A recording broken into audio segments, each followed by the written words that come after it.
اختلاف اساسی بین ما اهل سنت و جماعت و آنها اختلاف اساسی در سری چی است؟ تاجیکستان اصلا گریم میشه بگیم که دو مذهبی رسمی داره.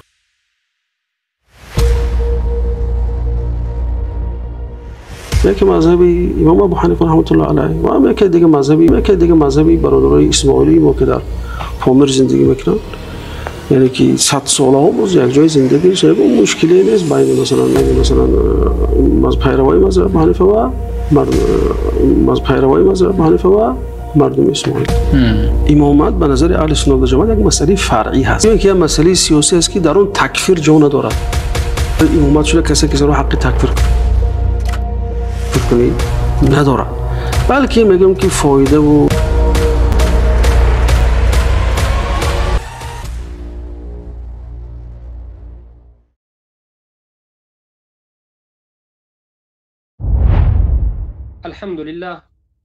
الحمد لله الذي أرسل رسوله بالهدى ودين الحق ليظهره على الدين كله وكفى بالله شهيدا. أشهد أن لا إله إلا الله إيمانا به وتوحيدا، وأشهد أن محمدا عبده ورسوله صلى الله عليه وسلم تسليما مزيدا. أما بعد، السلام عليكم ورحمة الله وبركاته. برادران و خواهران عزیز، مسلمان ها، اهل توحید، ملت فارس و به خصوص تاجیکانی که بنده را میشنوید، این هفتمین رد و جواب ما به صاحبان و فعالیت کنندگان کانال نجم تیوی، به خصوص به عبدالله عاقلزاده اشعری جهمی و ابراهیم سید نوریدین اشعری جهمی و ادهم حیدرزاده که یک جهمی دیگر است صحبت میکنیم و این جواب برای اونها است. برادران و خواهران عزیز، در ردهای گذشته شما فهمیدید که اونها همه جوش زدند، خیستند و به اهل توحید هجوم کردند و یکی از غضبهای اونها و یکی از تنقیدهایی که آنها به بنده و به طالب علمان اهل سنت مشایخی که اینجا هستند که همه شما میشناسید از مشایخ و برادران ما، الله همشون حفظ بکنند، اونها کرده بودند، تنقید اونها این بود که میگفتند ابو محمد مدنی و دیگر طالب علمانی که هستند در اونجا یکی از علامه های بزرگ، امام زمان، فقیه، محدث، مفسر، که هیچ کسی حق ندارد در حق او صحبت کند، حق مطلق. قرضاوی سخنهای ناخوب و بی‌ادبانه زده است که بنده را نوشتند و مسخره آمیز هر روز انا همچنین گویا که می نویسند و این چنین. این یکی از همون است که گفتند ببینید تکفیری ها یا اینها تکفیری شدند، یعنی ما تکفیری شدیم، خوارج شدیم، غلات شدیم. به سبب چی؟ ما چیکار کردیم که تکفیری شدیم، خوارج شدیم، غلات شدیم؟ آنها میگن که شما این محدث بزرگ زمانه، عالم و علامه مطلق، حق مطلق، یک نفری که هیچ کس حق ندارد در حق او صحبت کند، قرضاوی را زندیق گفتید. یعنی آنها منهج دارند. این کسانی که نامشون را گرفتم، این اشعری های تاجیک و نه فقط اشعری تاجیک، بالاخره همه اشعری ها منهجشون همین است که میگویند هر کسی که قرضاوی را قبول نکرد، یک، یا هر کسی که قرضاوی را انکار کرد، دو، یا اگر قرضاوی را کسی زندیق و کافر گفت، این 100% خوارج، کلاب النار و جهنمی است. در نزد این جهمیه همین است. برای چی؟ برای آنکه آنها فقط علمشان را، دینشان را از قرضاوی گرفتند.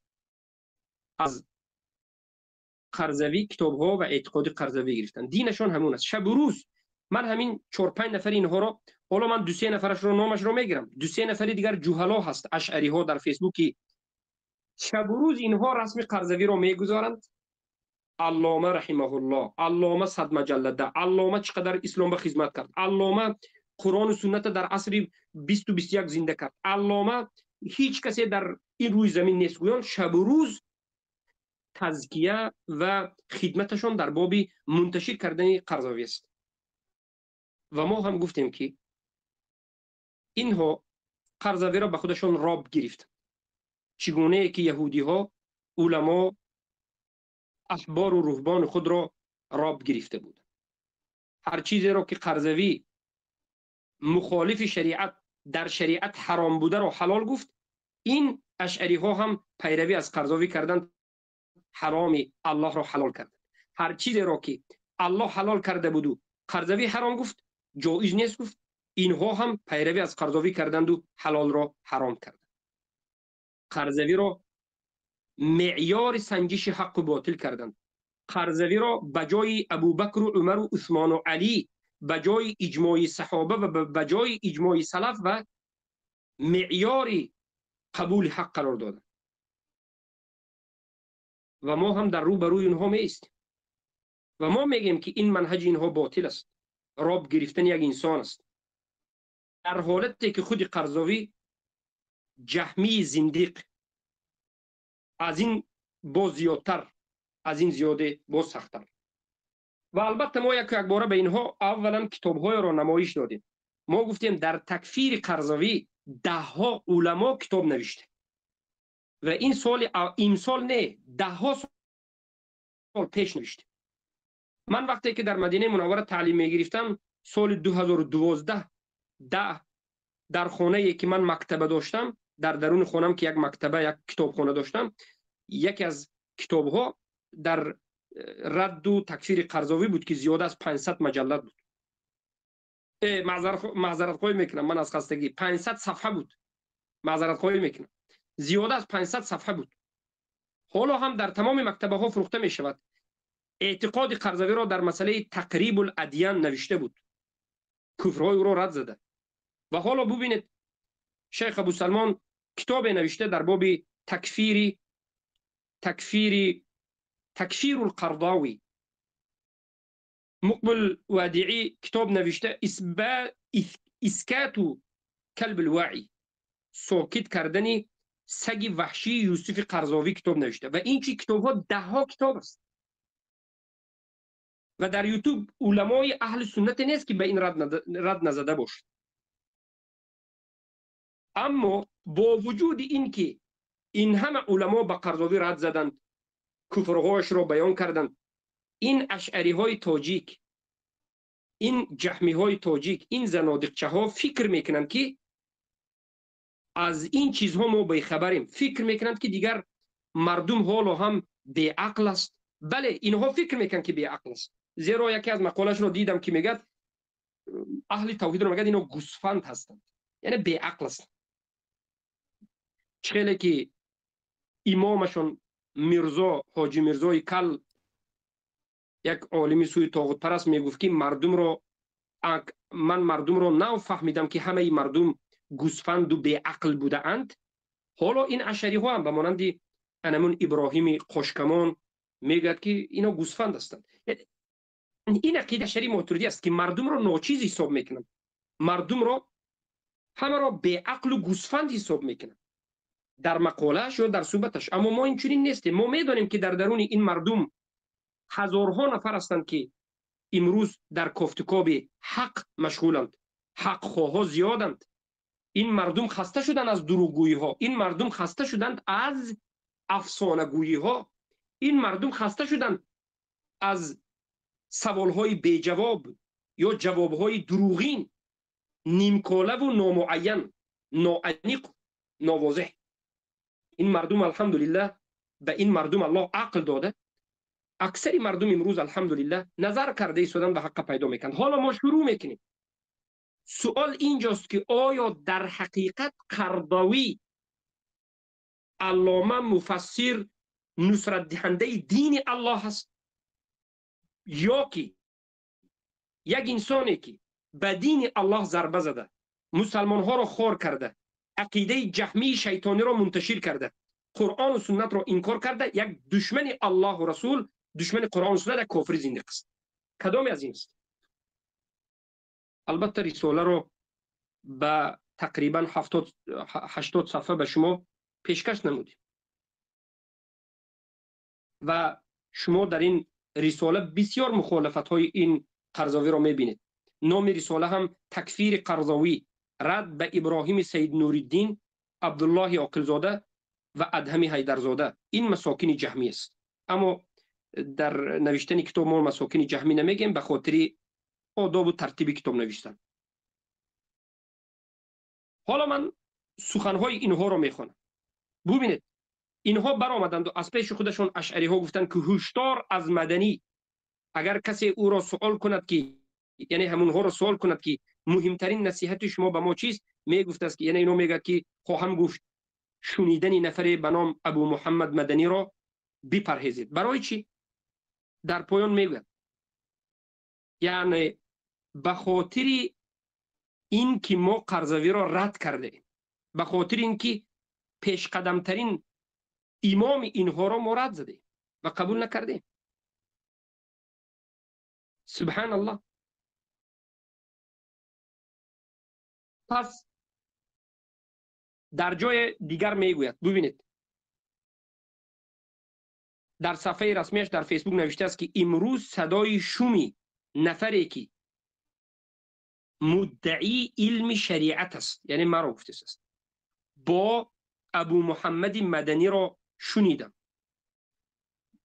که در آن علامه فقه، مفسری، متفکر، عالم ربانی امت و مجتهد عصر را که به انگشت پربرکتش برای این امت 100 جلد کتاب نوشته است، مرحوم علامه یوسف قرضاوی را با آهنگ تمسخر، استهزا و تکرار زندیق میخواند.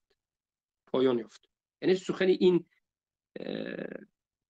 انا همون جهمی های تاجیک است، همین جهمی های تاجیکی که نجم تیوی کار میکند، فعالیت میکند. یعنی زندیق گفتنی قرضاوی به اینها چنان سخت رسیده است که همه چارپایه خستگی هستند و ما را خوارج، تکفیری این آن میگن. بله، هر کسی که مسلمان را تکفیر کند، نمازخوان را کفر نکرده، مسلمان را شرک اکبر نکرده، یک مسلمانی که نمازخوان است شهادتاً میگه شرک اکبر نکرد، کفر اکبر نکرده را کسی تکفیر کند، اگر بالعموم همه را بکند همین منهجش باشد، این خوارجی است و غلو است. اما یک کسی که کفر اکبر کرده و شرک اکبر کرده، تکفیر کردن این واجب است. از کجا میگه؟ ببینید یکی از علمای سلف صالح، متقدمین، الشیخ البربهاری در کتاب شرح السنه میگویند که به یگان نفر جایز نیست که یک مسلمان اهل قبله را کافر گوید. به یگان نفر جایز نیست که یک مسلمان اهل قبله را کافر گوید تا زمانی که او شرک اکبر و کفر اکبر کند. یعنی اما وقتی که یک نفری که مسلمان بود شرک اکبر و کفر اکبر کرد، در این حالت کافر است و به تو واجب است و فرض است که او را در این حالت تکفیر کنی. و وقتی که یک نفر مسلمان است تو شرک اکبر کفر اکبر نمیکند، تکفیر نمیکنه. از این دیده منهج واضح تر می شود. از این دیده منهج عمیق‌تر و دقیق‌تر می شود. انا همین است که ما هم گفتیم وقتی که یک نفر شرک اکبر کفر اکبر میکند و هر کسی که اون دید، دانست، فهمید، حق دارد که تکفیر کند و حتی واجب است که تکفیر کند.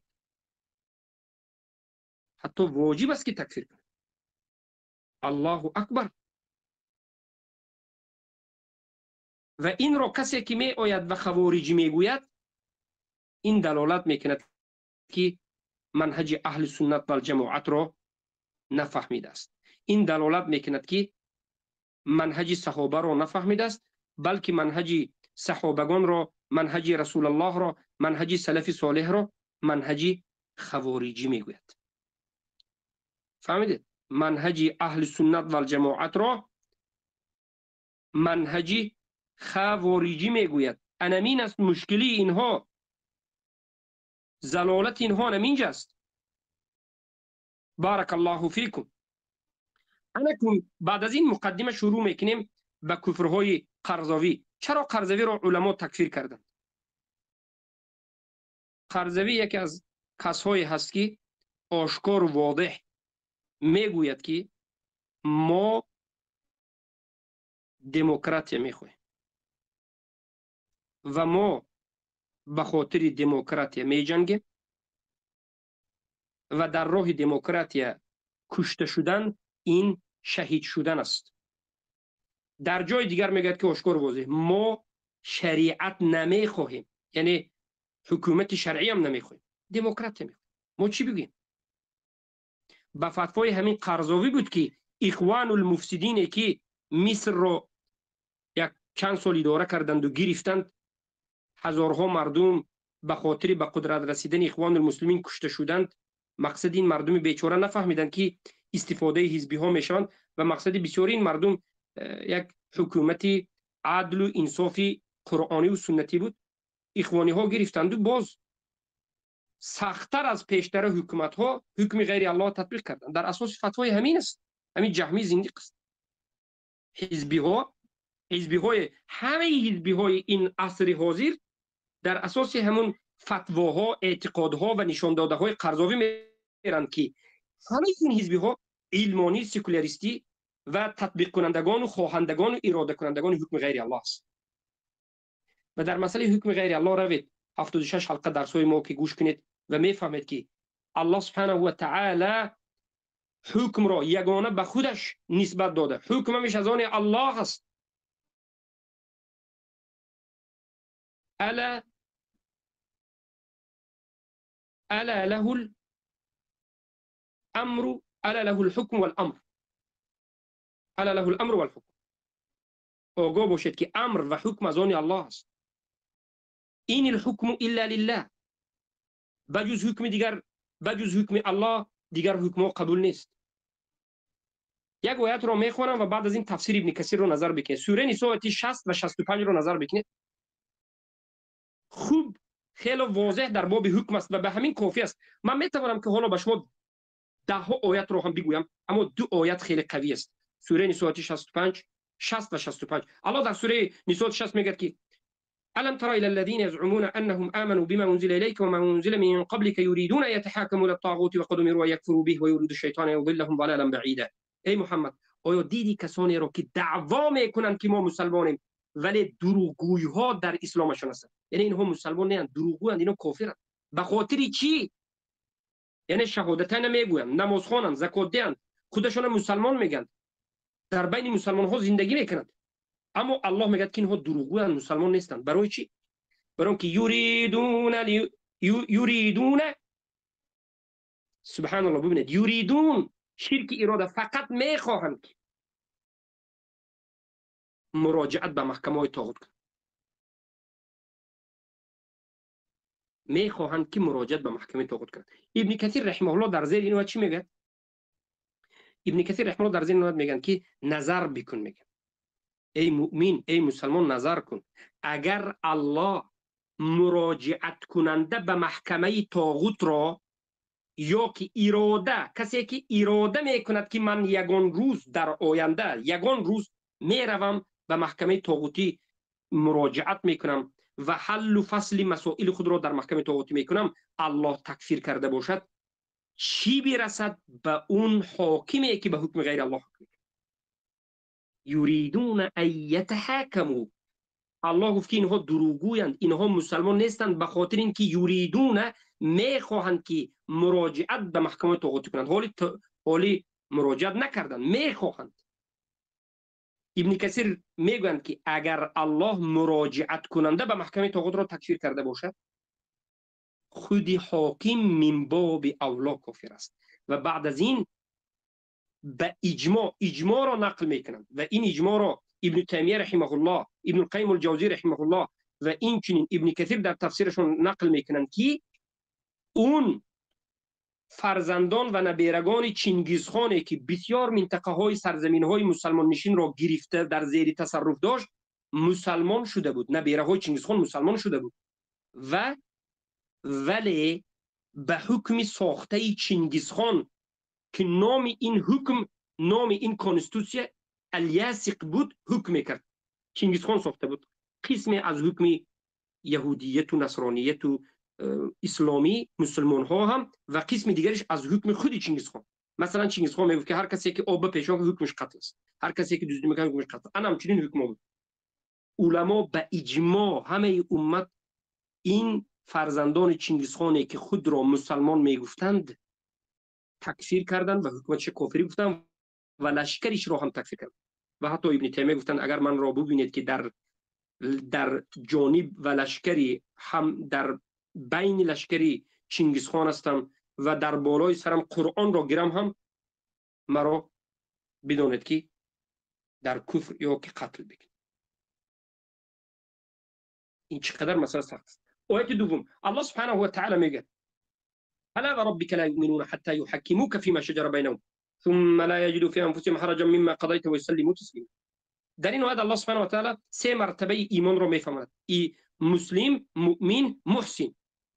یعنی هر کسی که به حکم الله مراجعت کند و به حکم الله و رسولش حکم کند این مسلمان است. هر کسی که به این حکم راضی شود، این یعنی در دلش خجل نداشته باشد، این چی است؟ این مؤمن است. و هر کسی که خرسند شود بعد از این که حکم الله به بالش جاری شد، این محسن است. اما هر کسی که در وقتی حکم کردن به حکم پیامبر حکم نکند، یعنی به حکم وحی حکم نکند، این مؤمن نیست. اصل ایمان رو در اینجا علما میگن ندارد، کافر است. ببینید اگر در وقتی حکم الله جاری شدن انسان یسلم تسلیم 100% خرسند نباشد و کمتر غمگین باشد، این محسن نیست و مؤمن است. اما به درون قلبش خجالت داشته باشد، این مؤمن نیست. اما اصلا به حکم الله نرود، حل و فصل و مسائلش رو به حکم الله حل نکند، مؤمن نیست. الله سبحانه و تعالی در قرآن میگه خیلی که از قبر پرستی و بت پرستی من کرد، الله از حکم غیر الله من میکند. میگه ولا یشرک فی حکمه احد. در حکم الله حکم کسی را شریک قرار نده. ولا یشرک بعبادت ربه احد. در عبادت الله هیچ کسی را شریک قرار نده. یعنی هم الله را عبادت کرده هم غیر الله را عبادت نکن، یا غیر الله را اصلا عبادت نکن. شرک اکبر است. و این چی میگه که حکم الله و حکم غیر الله که حکم نکن، یا حکم غیر الله که مطلق حکم نکن، همه این شرک اکبر است. چیلی که الله عبادت کرد، عبادت را به غیر الله صرف کردنش را شرک گفت، حکم کردن به حکم غیر الله را شرک گفت. الله سبحانه و تعالی میگه و ان اطعتموهم انکم لمشرکون. اگر شما به مشرکین اطاعت کردید، شما هم حتما به اطاعت مشرک میشید. یعنی اطاعت کردن به حکم جاهلیت، حکم غیر الله شرک است. شرک در الوهیت است. خودی حکم کردن به حکم غیر الله این شرک ربوبیت است. البته الوهیت بعد از این و اسما و صفات است، اما اصلش ربوبیت است. اما اطاعت کردن از این حکم شرک در الوهیت است، زیرا که اطاعت این الوهیت است. این الله این آیت را کی گفت؟ زمانی که مشرکین یک قانون برآورد. آنها گفتند که ای مسلمان ها، شما خودتان کشته ها را وقتی که حیوان و چارپا را ذبح میکنید حلال میگوید، اما الله کشته را که این مرده ها را کی کشت؟ الله کشت. روح این حیوان ها را کی گرفت؟ میگن الله گرفت. پس این حلالتر از ذبح ما هست. قانونی برآورده مشرکین بود. یک حرامی الله را، خود مرده حرام است در دین همه انبیاء و المرسلین. خود مرده حرام را قریشی ها بازی کردن، به عقلشون و عقل گرایی کردند و حلال گفتند. الله گفت که اگر به همین گفته مشرکین که خرد مرده را حلال میگن اطاعت کنید مشرک است. الله به پیامبر گفت که ولئن اتبعت اهواءهم من بعد ما جاءك من العلم ما لك من الله من ولی ولا نصير. اگر تو پیروی کردی، اطاعت کردی به هوا و هوس مشرکین، یعنی به هوا و خواسته ها، یعنی به قانون خواسته ها اینها اطاعت کردی، بدان که از جانب الله نه به تو دوستی هست و نه به تو نصرت هست. پس این چنین آیات ها را ده ها میتوانیم بیاریم، لیکن ما وقتمون مختصر است. این آیات ها دلالت میکند که حکم غیر الله این کفر است و شرک است. برای من الله سبحانه و تعالی در قرآن حکم غیر الله را طاغوت گفت، حکم غیر الله را جاهلیت گفت، اما حکم الله را توحید گفت. از جانب دیگر حکم غیر الله را طاغوت، جاهلیت، شرک، کفر گفت. چنانکه که در سوره مائده است حکم غیر الله را ظلم گفت و فسق گفت. ببینید این صفت های حکم غیر الله است. اولین صفت حکم غیر الله را الله چه گفت؟ طاغوت. یریدون یتحکموا للطاغوت، یعنی حکم غیر الله طاغوت است. افحکم الجاهلیت یبغون، حکم غیر الله را جاهلیت گفت. و من لم يحكم بما انزل الله فاولئک هم الكافرون ولا يشرك في حكمه احد، شرک گفت، کفر گفت، ظالمون فاسقون. و بالاخره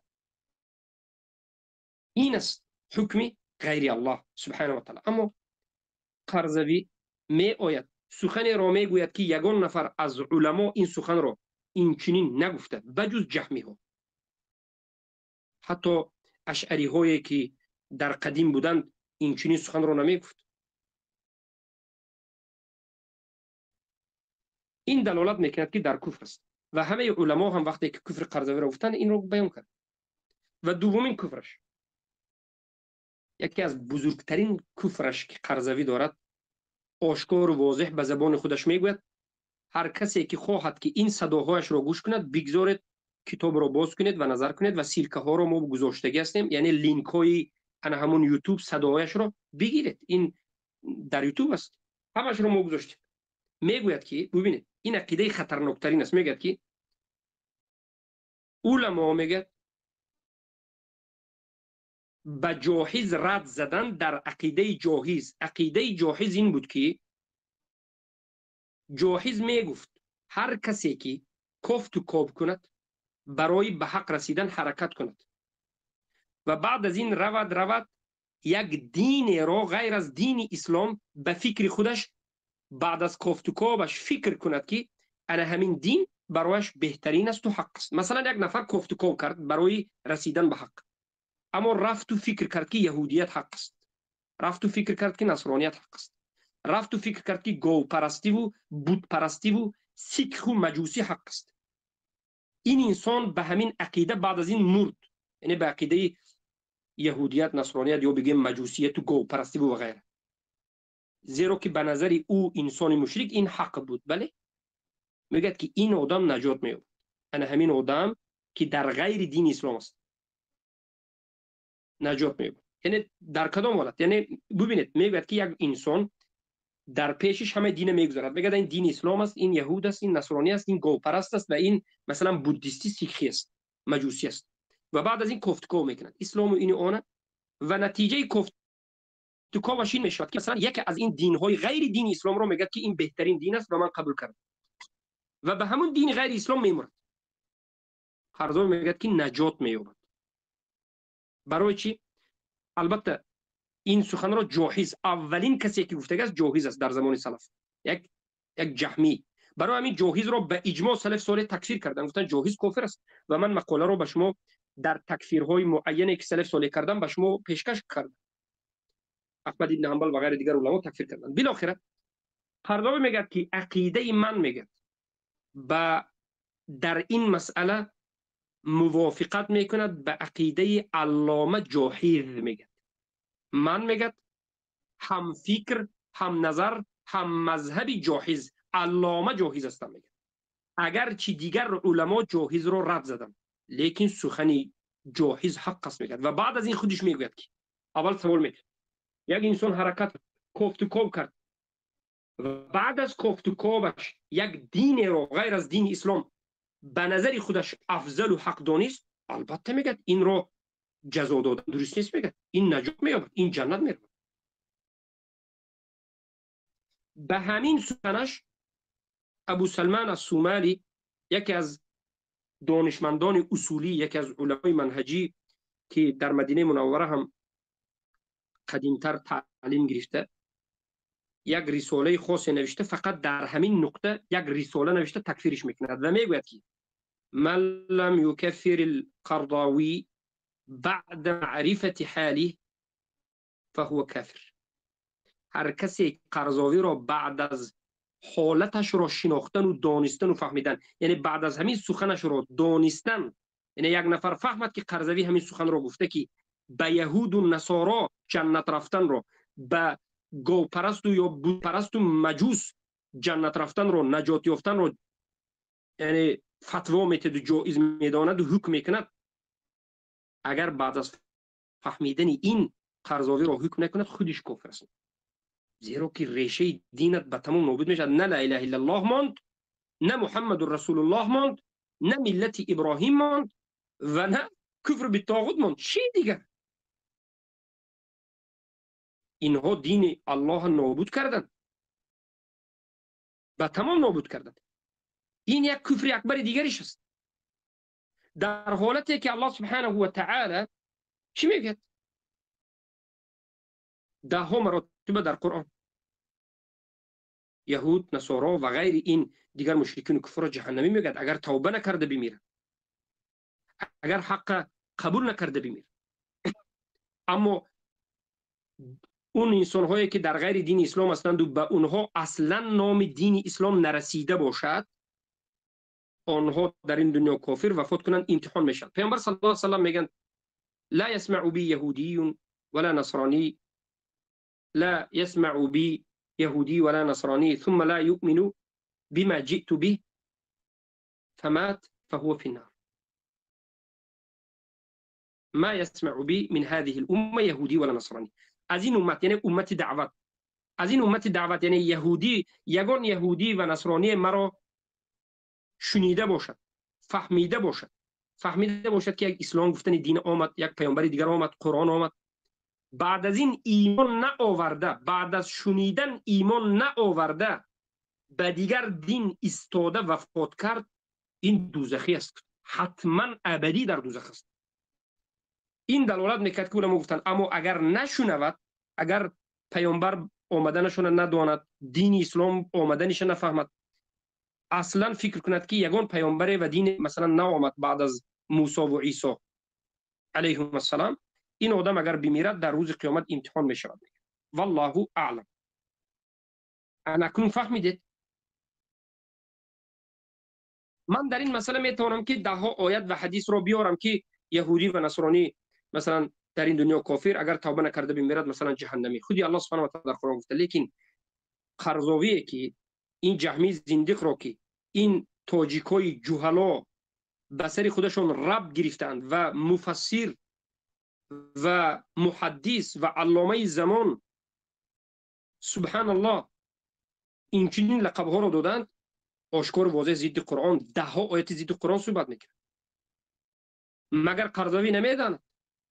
مگر قرضاوی حکم غیر الله حکمش نمیدانست؟ این نمیداند، دیده و دانسته قرآن را فهمیده این کار میکنه، زیرا که این مذهب جهم ابن صفوان مذهب جاهز است و خودی قرضاوی میگه عقیده من میگه علامه جاهز که است و سلف صالح علامه جاهزشون همه سلف تکفیر کرده بود و ما در این کتاب گذاشتیم تکفیرهای مثلا در همین قول تکفیرهایی که سلف جاهز رو کردن و عقیده قرضاوی مثل جهم بن صفوان است که علما به همین سبب تکفیرش کرد و هر کسی که ندانست تکفیر نکرد کفر است. و سوم کفرش و این چنین این است که در اساس همین عقیده چی میگه؟ بابا میگه واتیکان دوم، بابا واتیکان دوم میگه وفات کرد. خیلی انسان مخلص در دینش بود، خیلی صادق در دینش بود، اما وفات کرد میگه. بابا واتیکان دو وفات کرد میگه. ما میگه بجز این که او را رحمه الله گوییم و از الله طلب کنیم که به او اجر و ثواب دهد، دیگر هیچ چیزی نمیگیم. یعنی بابا واتیکانی که مرده است به او رحمه الله میگه، الله او را رحمت کنند میگه و الله به او اجر و ثواب دهد. یعنی اعتقاد دارد که اونو جنت میره. شما فهمیده ایستادید که این چگونه نابود کردن اصل دین است. الله سبحانه و تعالی در قرآن گفته شده است که ان الله لا یغفر ان یشرک به و یغفر ما دون ذلك لمن یشاء. الله به شرک و کفر اکبر مرده ها رو نمیبخشد، غیر از این دیگر گناه ها رو به کسی خود میبخشد. الله به پیامبر تنبیه داد و گفت لئن اشرکت لیحبطن عملک ولتکونن من الخاسرین. ای محمد صلی الله علیه وسلم، اگر تو شرک کنی عملت هبطه میشه و از جمله خاسران میشه. و ده ها آیت دیگر که کافران ابدی در آتش جهنم است، هم فی خالدون. ده ها آیت. این آدم میاد میگه که الله او را رحمت کنه، به او اجر و ثواب بدید، در حالتی که الله سبحانه و تعالی در قرآن میگه که ما كان لنبي والذين آمنوا أن يستغفروا للمشركين ولو كانوا أولي قربى من بعد ما تبين لهم أنه من أصحاب الجحيم. برای پیامبر و برای مؤمنین درست نیست، جایز نیست که بعد از این که به او بیان گشت که یک نفر مشرک مرد در حق او رحمه الله. آشکار است در مگر ندید این علامه اشعری ها قرضاوی دید یکی دیده و دانسته این کار میکنه. عقلشون پیش از نقل. عقل اینها دین است. یعنی عقل هر چیزی که هوای هوسشون خواست دین همون است. قرآن در نزد اینها هیچ اعتباری قدری ندارد. والله اگر دین ذره قدر میداشت همین سخن میگفت. او یک مرتبه علمای سلف صالح را، علمای اهل سنت و الجماعت را، ابن خزیمه را، الدارمی را یا دیگر علما را رحمه الله، الله رحمتشون کند، عملی ثوابشون بیتیاد میکرد. نه، علمای اهل سنت اینو مجسمه کفر میگه. اعتقادش اعتقاد اشعری است. از در یک قسم اسما و صفاتی که اسما و صفات های ذاتی است، مثلا دو سه قول زده، در آخر قولی گویا که سلف گفته، لیکن در صفات های فعلی، اختیاری فعلی به مانند میخندد، نازل میشود و غیر و غیره، صفات های فعلی، عقیده جهم بن صفوان تفویض دارد. یعنی معنا ندارد، میگه این کلمه معنا شما قبول نمیکنیم. و اهل سنت مجسمه یا که مشبهه میگه در این باب. اینو اعتقاد به اعتقاد به این اعتقاد ندارن که الله سبحانه و تعالی حرکت میکنه. برای همین بارک الله فیکم این بود یک کفر دیگرش. حالا من نمیدونم چهارم یا پنجم کفرش که اشعری در باب است. الله المستعان، الله المستعان. و دیگر کفرش این است که التقریب بین الادیان دارد. تقریب بین الادیان یعنی میگه که خلاصه این دین ها، میگه دین های آسمانی، نه همه دین ها، دین های آسمانی. دین های آسمانی کدام دین است؟ در نزد همه میدونیم که دین آسمانی گفته اهل کتاب را، یهود نصارا، که اصلش بله اصلش از جانب الله بود، اگرچه اینها تحریف کردند و عوض کردند. و بعد از این دین اسلام که الحمدلله الله حفظ کرد و تا روز قیامت می ایستد. اصل چگونه ای که بود. این میگه که همین دین های آسمانی، یهود نصارا و بارک الله فیکم اسلام، همشون برادری هم دیگر هستند. عاقبت همه جنت است. فقط مسلمان ها به جنت تیزتر و زودتر، یعنی معنای سخنش. اما این باقی مانده کمتر دیرتر میروند، لیکن همه جنتی. همین است دین الله. همین است. مگر اینا کفر اکبر نیست؟ هر یک این چیزهایی که من میگم این کفر اکبر است. هر یکیش کفر اکبر است. تکذیب قرآن است، انکار قرآن و سنت است، نابود کردن توحید، نابود کردن ملت ابراهیم، نابود کردن لا اله الا الله است. هیچ خیلی دینداری و دین داشتن و علامه بودن. جهمی همین است. ما همین چنین انسان‌ها را جهمی میگیم. جهمی یعنی نابود کردن توحید. همین است جهمی. اغزاهم الله. بعد از این میاد در جای دیگر میگه که من میگه یک عقیده دارم که مدت 20 سال است پنهان میکنم. بجز یک نفر از من دوستاش و شاگرداش، عمر عبدالعزیز، میگه دیگر هیچ کس نمیدونه، اما یک نفر این عقیده مرا میدونه. من اینو پنهان میدارم. لیکن همین روز میگویم. عقیده من این است که میگوید حکم رجمی که برای محسن ثیب الزانی اومده است، این میگوید از اسلام نیست، این از یهودیت است و این ظلم است و قساوت است. میگه یعنی حکم این میگه ناممکن است که از قرآن باشد، ناممکن است که از پیامبر باشد. این رجم میگه بدبختی، قساوت، ظلم، بیدادی است. میگه این از شریعت بودن هیچ ناممکن است. زیرا که اگر این از شریعت باشد، پس شریعت یک چی بود است؟ ظلم، قساوت و یک والعیاذ بالله بدبختی بود است. کفری آشکار است، چیزی که در قرآن معلوم، نه دین به ضروره معلوم است، به اجماع ثابت است. همه این سخنایی که گفت کفر است و همیش کفر اکبر و سریع است و همیش بعد از علمش است، دیده و دانسته است، کفرون فوق الکفر و همیش مخالفت اجماع سلف صالح است. در نزد این جهمی ها اجماع اصلا یک قدری نداره، یک ارزش نداره. ما خیلی که در درس خوارج رد به خوارج ها کردیم، گفتیم که اجماع رو اولین کسایی که انکار کرده معتزله ها، رافضه ها و بعد از این خوارج های امروزه از همین معتزله های رافضه ها میگیرن. این کی بود؟ جاحظ. معتزله بود، جاحظ معتزله بود، علامه قرضاوی. یعنی قرضاوی به علامه از جاحظ همون عقیده دارد. اجماع در نزد اینا آبرو ندارد. برای همین امروزه این اشعری های تاجیک رو ببینید، همه سخناشون مخالف اجماع است. در نزد اینها اجماع یک چیز بی ارزش است.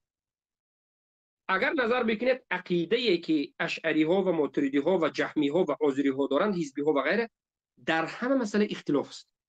اختلافی است. میگن الله در بالای آسمان است یا نیست؟ میگن اختلافی است. کلام الله اختلافی است.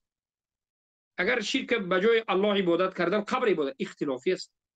حکم به حکم غیر الله اختلافی است. همه چیز اختلافی است. حالان که برعکس است.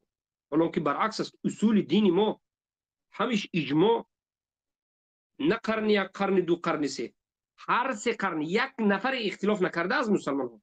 اون کسایی که اختلاف کرده یا جهمی بود، یا معتزله بود، یا قدری بود، یا جبری بود، یا خوارج بود، یا در باب اجماع نماز عمل از ایمان نبودنش مرجعه بود، جاحظی و کلابی بود. این لقب ها رو برای چی گرفت؟ برای چی سلف صالح گفتن که جهمی شد، این جاحظی شد، این خوارج شد، این مرجعه شد، این قدری، این جبری شد؟ وقتی که آنها مخالف اجماع صحابه برآمدند، دیگر سلف هم همین لقب ها رو دادند و اونها رو گمراه گفت. همین چیزی عادی. امروز هم وقتی که ما میبینیم این جهمی های زمانه هیچ ارزش برای اجماع قائل نیست، والعیاذ بالله در همه مسئله اختلافی میگن. خیلی که این الهی که به سرشون گرفتن، ربی که به سرشون گرفتن، قرضاوی، همه این کفریاتش مخالف قرآن. ببینید آشکار و صریح آیت ها به مخالفت میکند، آیت ها را تکذیب میکند، سنت تکذیب میکند. اجماع صحابه در نزدش ارزش نداره. دیده و دانسته این کار میکند در اساس منهج و عقلی باطلش. حال آنکه در این مسئله آیت وجود دارد، اجماع وجود دارد، حدیث ها وجود دارد پیش از همه، و ما همه این رو در کتاب گذاشتیم، آیت رو هم، حدیث ها رو هم، اجماع رو هم. و حتی اجماع وجود دارد که به اجماع علما انکار کننده رجم رو تکفیر کردند. اولین کسانی که رجم رو انکار کردند خوارج ها بود. خوارج ها گفتن که رجم نیست، فقط در است. حضرت عمر میگفتن که من میترسم که به سبب منسوخ شدن تلاوت آیت رجم و باقی ماندن حکمش گمراهان اولین چیزی که به ترک شروع میکن همین باشد. بله گفتی حضرت عمر هم شد. خوارج ها اولین کسانی که این رجم رو ترک کردند. حالا کی خوارج است؟ ما رو خوارج میگن. کی خوارج است؟ خوارج این خوبسا خودشان هستند که منهجشون فقط خوارجی و معتزلگی است. یا یک قسم شیخانشون از جهم ابن صفوان و جاحظی که سلف اونها رو به اجماع تکفیر کردند، یا از جبری است که سلف اونها رو هم تکفیر کردند در باب قدر، یا از خوارج غلات است که سلف اونها رو هم تکفیر کردند. از اهل سنت و جماعت است. پس برای همین است که ما گفتیم که اینها زندیق هستند. برای همین تکفیر کردیم و کتاب ها رو گفتیم و سخن های علما و کتاب های علما رو هست. ریبا رو میگد مطلق در دارالکفر ریبا جایز است، موسیقی مطلق حلال است. الولا و البرا اصلا در نزدش وجود ندارد. عقیده الولا و البرا را نابود میکند، فقط موالات میموند، براءت نابود میکند. براءت را زشت و بد و این آن انکار کرد.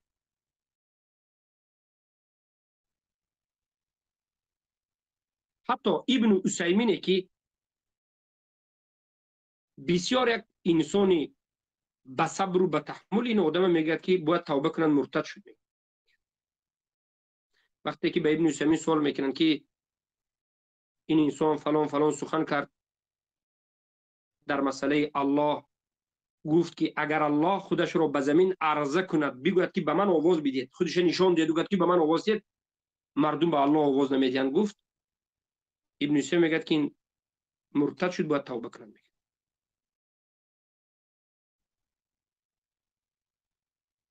به مقبل وادی وقتی که سوال شد، انسانی که در این مسائل خیلی تحمل میکرد، صبر میکرد، میگه که اگر به همون مقصد گفته باشند مرتد، اگر به این مقصد باشد، یعنی سخنهای سخت‌ترین را اینا در دین میزنند. اکنون ببینید که کی به آداب است، کی خوارج است، کی گمراه است. انمینا اولین اینها جهمی ترین، زندیق ترین، ده کفر اکبر کرده، قرآن و سنت در نزدش ارزش ندارد. فهم سلف زلالت و گمراهی است. قرضاوی است، قرضاوی که جرأت به ضد قرآن و سلف صالح میکنه، به ادب ترین انسان. و بعد از این شاگردان قرضاوی، این احمق جهلا که قرآن و سنت را به فهم سلف نمیفهمند، سلف نمیشناسند، سلف ترک کردن، آمدن قرضاوی قرضاوی قرضاوی، گویا که این دین دیگر آدم نداشته باشد. بله، اگر یک عالم در حقیقت ربانی باشد، در حقیقت حقگو باشد، باید احترام کرده شود که ما احترام میکنیم. به مانند شیخ الاسلام ابن تیمیه، به مانند محمد ابن عبدالوهاب رحمه الله، به مانند علمای نجد رحمه الله، به مانند ابن القیم الجوزی، ابن کثیر رحمه الله، به مانند البربهاری، اللالکایی، ابن بطه، البغوی و غیره، و به مانند امروزه علمای ربانی که هستند. اما قرضاوی از اونها نیست. قرضاوی از جبهه جهمی ها، جاحزی ها، معتزلی خوارجی است. از این جهت خوارج، از این جهت جهمی معتزلی است و ده ها کفر کرد. حالا ببینید در اساس همین کفر اکبرش ما اینها را جهمی گفتیم. ولی در حقیقت انسان هایی که میخواهند که اسلام را به هوا و هوس خودشان مطابق کنند، انسان هایی میخواهند که از نام اسلام استفاده برند، به مانند حزبی ها، به مانند علماء اصول تواغیت، به مانند دنیا پرستان، قرضاوی برای اونها بزرگترین امام است و قرضاوی برای اونها بزرگترین راه است. به واسطه قرضاوی آنها به خودشان گویا حجت پیدا میکنند که بله، به قرآن و سنت عمل کردن ضرور نبوده است و میگن که من قرضاوی ما ایمان داریم. برای همین شب و روز میبینید که قرضاوی را فقط حزبی ها، جهمی ها، علماء اصول، منصب خواهان، شهرت خواه، این گمراه های جهمی شب و روز منتشر میکنند. برای چی؟ سببش یک چیز است، برای دفاع کفریات خودش، زلالت و شرکیات خودش، برای به همون مقصد ناپاک رسیدنش، به کرسی، به شهرت، به آبرو، به منصب، برای مردم استفاده بردن، برای قلبش آرام کردن، برای از نام اسلام سوی استفاده کردن. قرضاوی بهترین یک نمونه.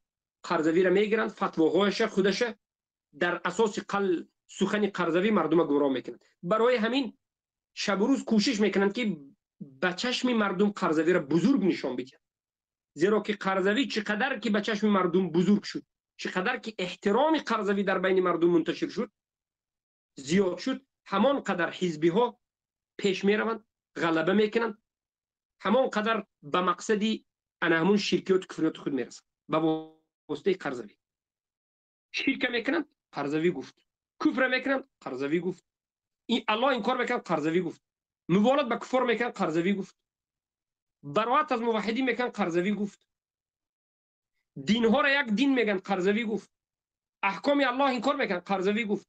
حکم الله تطبیق کردنش در این زمان شرط نیست. میگن قرضاوی گفت به خاطر وطن تو دموکرات مردن میگن شهادت شد. قرضاوی گفت موسیقی حلال است. میگن قرضاوی گفت موسیقی حلال است. رقص و بازی میگن حلال است. قرضاوی گفت زن و مرد در یک جا جمع شده باید نشینید. میگن قرضاوی گفت. میگن اختلاط پیامبر حرام کرده. این میگه قرضاوی گفت. قرضاوی یکی از چیزهایی که میگه خیلی غمگینم. من به شما یک چند مرتبه گفتم که میگه در مجلس ها نباید زن و مرد ها را جدا کنید. چرا شما جدا میکنید؟ میگه یک جا باید بیستن. میگه قرضاوی گفت. رافضه ها را برادر و جانانه مستانه میگه قرضاوی گفت. در آخر عمرش آمده وقتی که رافضه ها فریبش دادند و اینو آنش کردند، بعد از این فکرش دیگر میکرد. یعنی دوستی کردنش بر رافضه در اساس فایده های نفس خودش بود و بعد از این در آخر آمد و براءت کرد از رافضه در اساس نفسش بود، نه در اساس دینی. خبر پرستا را مسلمان میگه جهل مطلق عذر میگه. وقتی که به یهود و نصارا عذر داد، هر کسی که قبولی است در نزدش مسلمان است. کی گفت؟ قرضاوی گفت.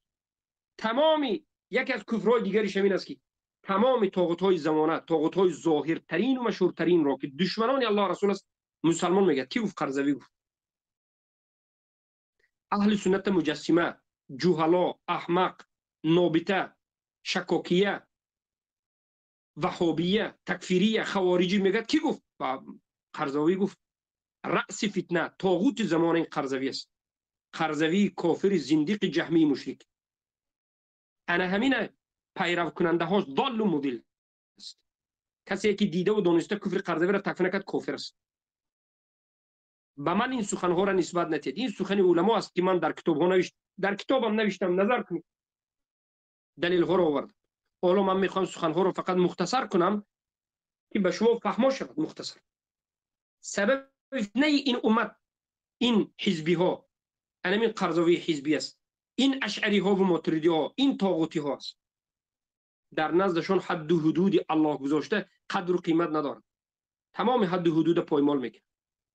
مذهب اهل سنت و الجماعت نابود کرده.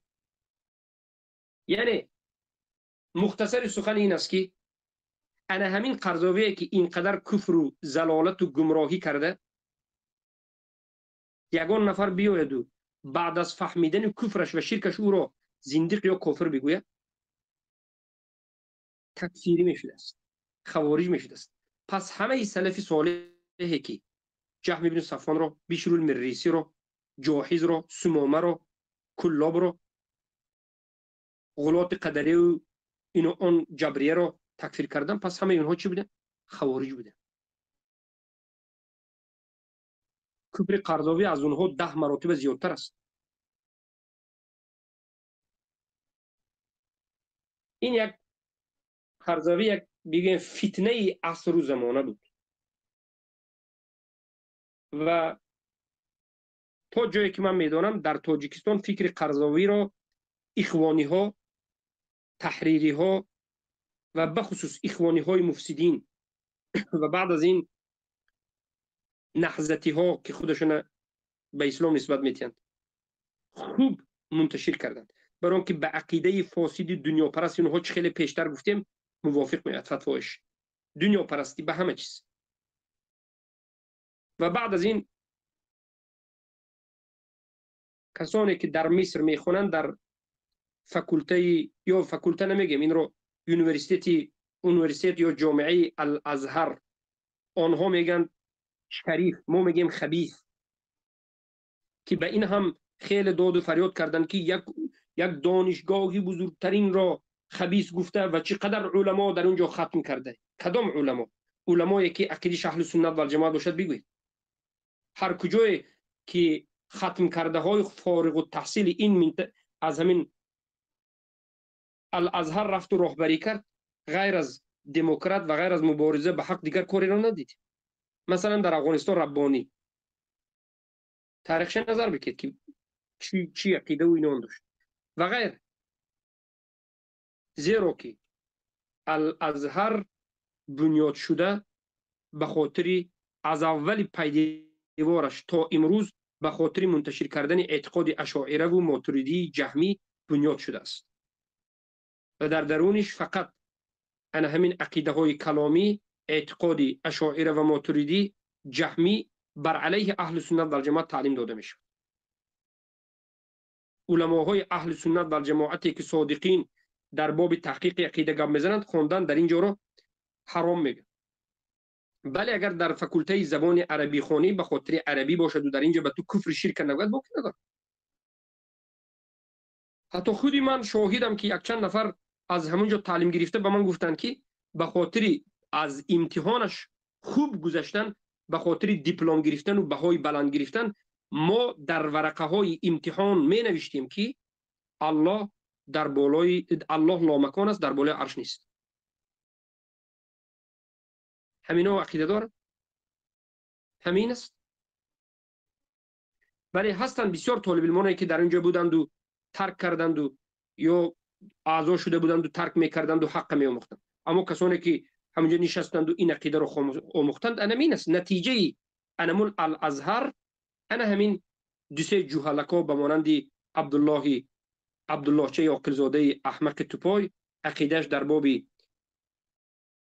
توحید، عقیده جهم بن صفوان جاحظی قرضاوی، از همه نمود در همه نمود توحید الوهیت اصلا وجود ندارد در نزد توحید اسما و صفات هم عقیده جهم بن صفوان. اهل سنت گفته مفوضه رو میگه.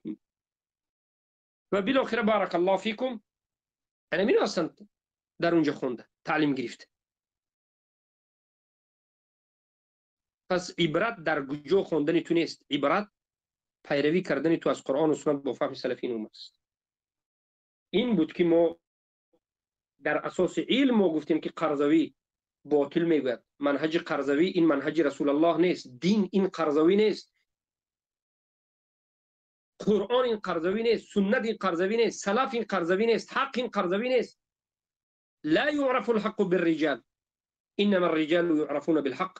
حق به یک نفر فهمیده نمیشه، یک نفر رو در اساس حق فهمیده میشه. اعرف الحق تعرف اهله. حق فهم اهل حق میفهمید. ما حق فهمیدیم و اهل حق فهمیدیم و فهمیدیم که قرضاوی از اهل حق نیست، باطل است. و شما سبب شدید اشعری های جوهلا، جهمیچه ها به مانند ابراهیم سید نوریدین قشکمان، به مانند عبدالله چهی عاقلزاده، به مانند ادهمی حیدرزاده، شماها سبب شدید که ما در این باره کتاب نوشتیم 80 صفحه. شما سبب شدید که در این باره ما این صحبت رو جواب رو به شما داده شدیم و شما سبب شدید که بعد از 2 روز کتاب دیگر رد به ادهمی حیدرزاده تکفیری رافضه و تکفیری کسی که دیده و دانسته اونها رو تکفیر نمیکنه و شما سبب شدید که بعد از 1 هفته دیگر باذن الله کتاب سوم در مسئله حقیقت اشاعره و ماتریدی میبرید و شما سبب شدید که بعد از این کتاب دیگر در مسئله کشف شبهتین، در مسئله کفر تکفیر معین یا که بله تکفیر معین و ابلاغ الحجه و فهم الحجه میبرید و شما سبب شدن میگیرید که برآمدن میگیرید حق و برادران و خواهران فهمیدن میگیرید. اللهم لك الحمد حمدا طيبا مباركا فيه. الحمد لله الذي هدانا لهذا وما كنا لنهتدي لولا أن هدانا الله. سبحانك اللهم بحمدك أشهد أن لا إله إلا أنت أستغفرك وأتوب إليك. با همین مختصرا صحبت خود رو به پایان میرسانیم. زیرا که به شما ما این رساله رو پیشکش کرده هستیم، به دقت خوانید و مطالعه کنید. اما میخواهم در آخر این سخنم یک قطعه از این کتاب رو به شما قرائت کنم و سخنم رو به پایان رسانم. قطعه این کتاب آخرین قطعه که این رو میگیم خاتمه. من خاتمه رو به شما مطالعه میکنم، با همین صحبت جنبش میرسم. خاتمه صفحه 73.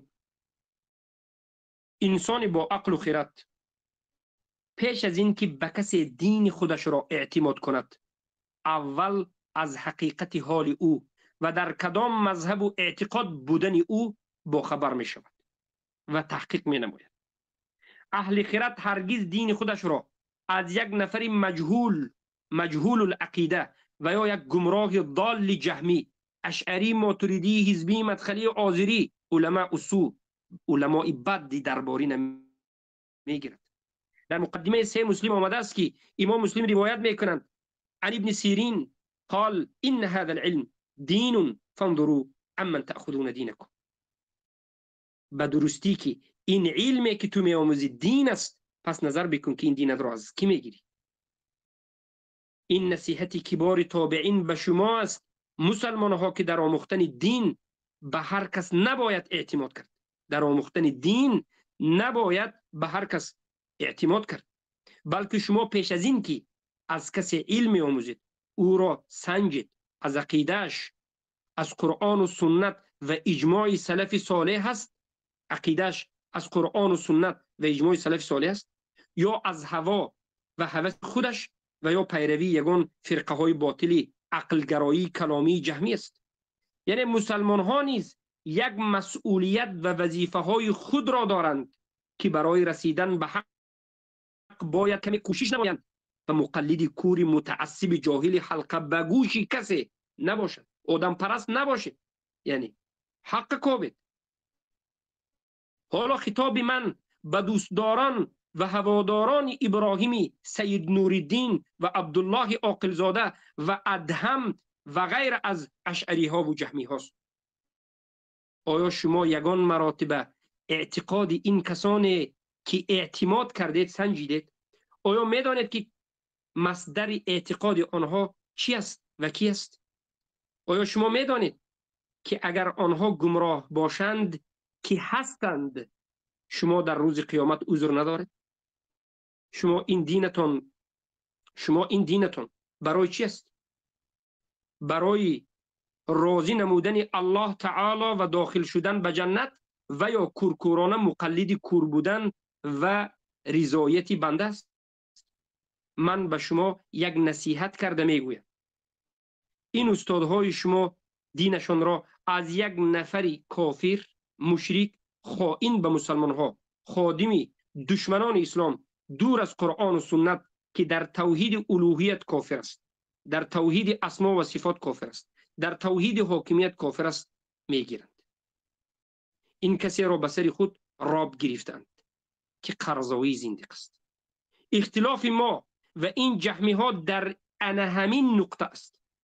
ما دین و منهجمان را از قرآن و سنت با فهم سلفی صالح میگیریم، آنها باشند دین و اعتقادشان را از قرضاوی زندیق که بعد 1450 سال رسول الله صلی الله علیه وسلم آمده است میگیرند و قرآن و سنت و فهم سلف این امت را ترک نموده پیروانش را خوارج و تکفیری میگویند.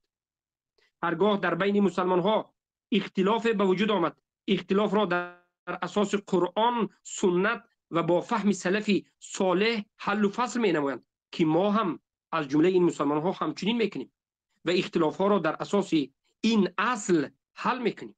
ولی آنها جهمی ها در زمان اختلاف و تنازع برابشان قرضاوی جهمی مراجعت میکنند و در اساس فهم او حل و فصل مینمایند.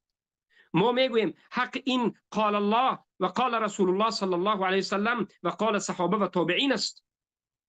آنها جهمی ها میگویند که حق قال قرضاوی است. ما میگوییم سخن قرضاوی جهمی زندیق مخالف قرآن و سنت و اجماع امت باشد او را ترک کن و حبل الله و به حبل الله قرآن و سنت با فهم سلف این امت چنگ زن. آنها باشند میگویند در حالتی که قرآن و سنت و اجماع صحابه مخالف به سخن قرضاوی شد، سخن قرضاوی را میگیریم، زیرا سخن الله بدون سخن قرضاوی فهمیده نمیشد. یعنی قرضاوی جهمی زندیق را به خود راب گرفتند، چگونه که یهود علمای خود احبار و رهبان را به خود راب گرفتند. چگونه؟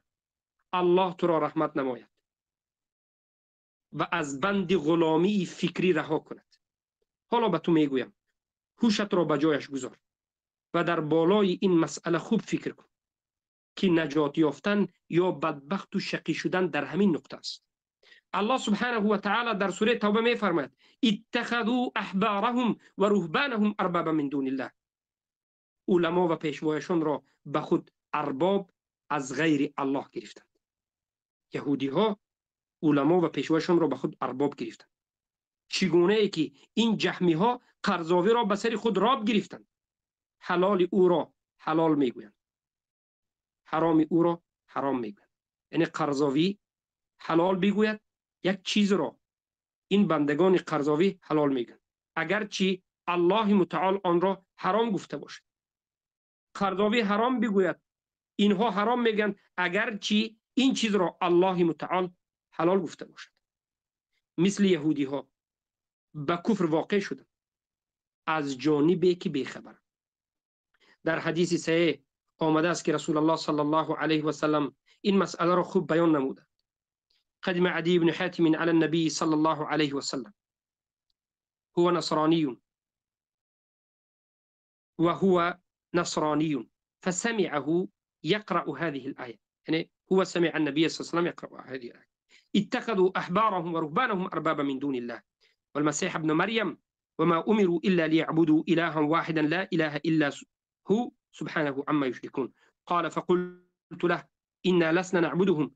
قال أليس يحرمون ما أحل الله فتحرمونه، يحلون ما حرم الله فتحلونه؟ قال قلت بلى. قال فتلك عبادته. الله أكبر. روایت صحیح است.